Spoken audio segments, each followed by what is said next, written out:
Ayan mga ka-basic. So, ang topic natin ngayon ay kung paano natin gagawing access point or Wi-Fi extender yung ating Xiaomi router. So, tara, explore natin.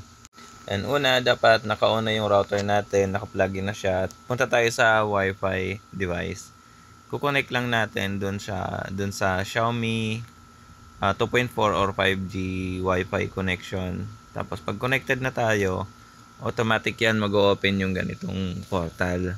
So, since wala siyang Philippines, di ko sure kung sa model lang ba to or wala talaga siyang Philippines. Pwede natin gamitin Singapore na lang. Ayan, wala siyang Philippines eh. So, iba ko na lang Singapore. Tapos, try it now. Pindutin nyo lang yan. Tapos, antayin nyo lang konti kasi nag-loading lang siya.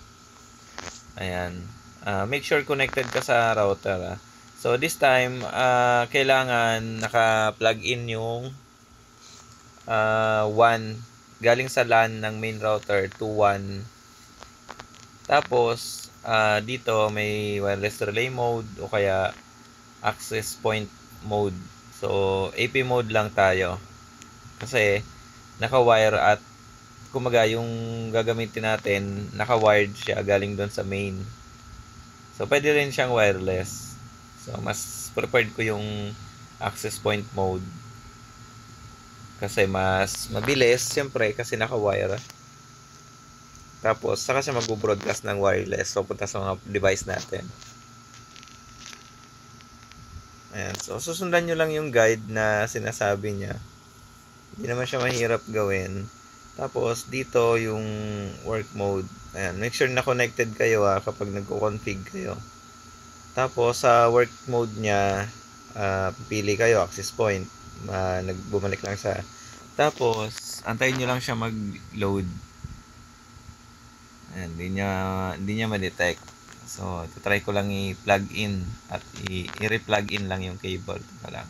Ayan, na-replug in ko na. Then, ulitin lang natin ulit. Ayan. Access point mode. Next. Ayan, nag-load na siya. Ibig sabihin na detect na niya yung internet.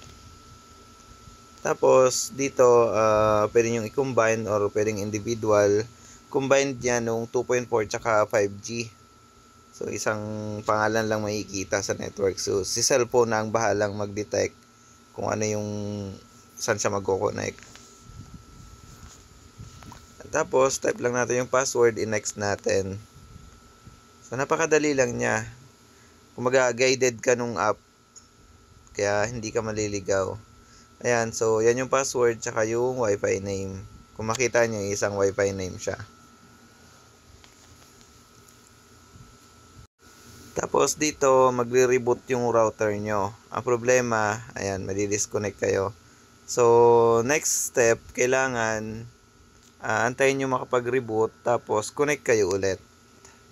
Ayan, so hindi ako makapag-connect kasi nagre-reboot pa siya. So, antayin nyo lang siya na matapos yung initialization kasi nag-restart lang yan after ma-save nung settings.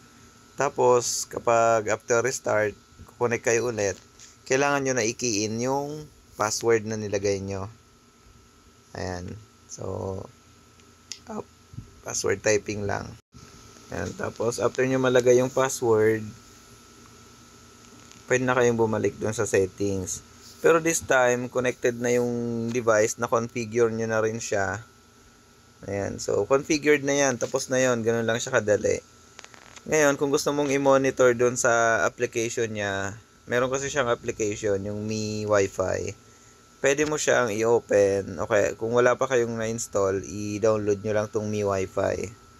So, dito, makikita nyo lahat ng router na connected o kinonfigure nyo.